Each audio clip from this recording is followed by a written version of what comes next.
أنا مستقوي فيك أنت ورا ظهري يعني.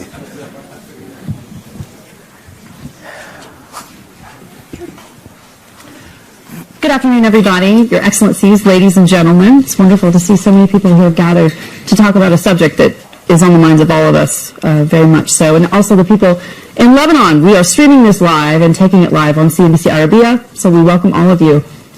My name is Hadley Gamble. I am Cnbc's senior international correspondent and anchor in the Middle East. I'd like to introduce all of my panelists. The former Foreign Minister of Lebanon, Gebran Bassil, welcome.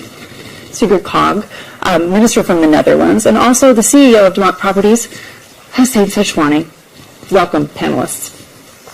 Before we kick off, I think it's really important to take a step back and think about what we're here to discuss. One of the things that we had previously decided to talk about, of course, were Arab uprisings across the region.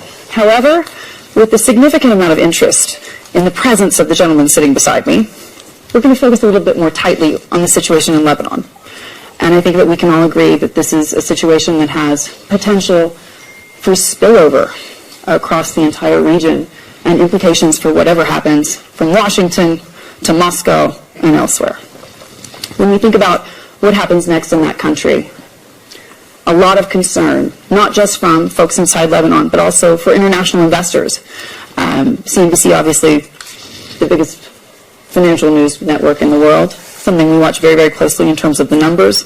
The greatest thing about doing financial news is numbers don't lie. And unfortunately, in Lebanon, the numbers do not add up. Before we get started, I want to take a show of hands. 24 hours ago, a new government in Lebanon was formed. Can I see a show of hands of who in this room believes that this is a government that is actually going to be able to address the challenges as significant as they are in Lebanon today? Who believes that this is going to get it done? There is one hand in this room. Did I miss any? Two, maybe one, maybe two. This is incredible.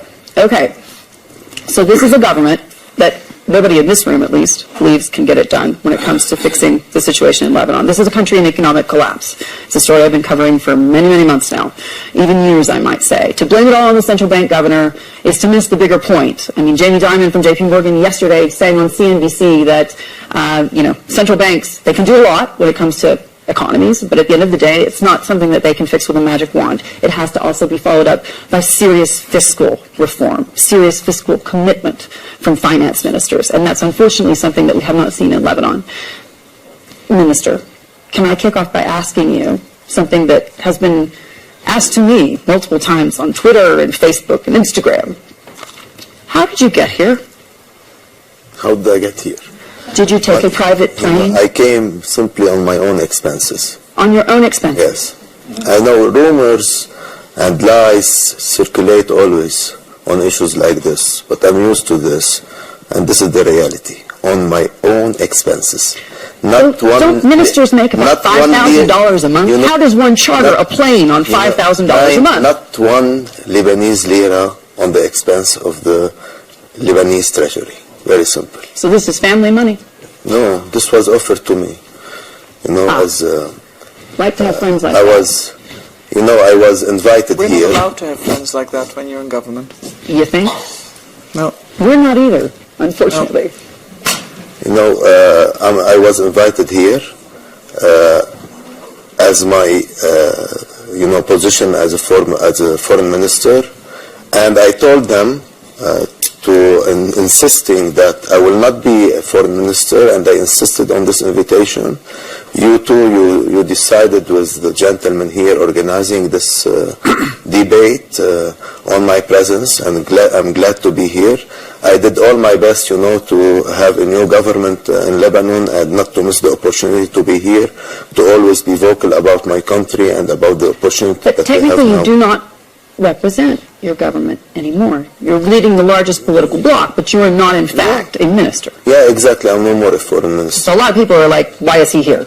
No, I can be here, many former foreign ministers are invited here. And on top of my position as the head of the biggest parliamentarian bloc. Also, the President of the Republic asked me to represent him, but even without your this, father-in-law. we don't need this. You know, I'm here. And as I told you, I insisted on the organizers because I always assist here, and I insisted on my presence. Walk me through how you see your role in Lebanon today, because essentially what we have here is a country in a state of economic collapse. You have hundreds of thousands of people very unhappy with their lot in life, almost 100 days of protests.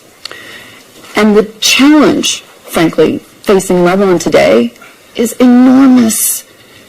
And so many young people really worried that they're going to have to leave their country.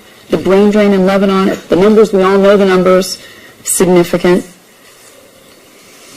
Is it moral bankruptcy that a government can continue to kick the can down the road again and again, not addressing the fiscal problems of Lebanon, and then decide to form a government that no one in this room and a lot of people in Lebanon don't actually believe will be successful?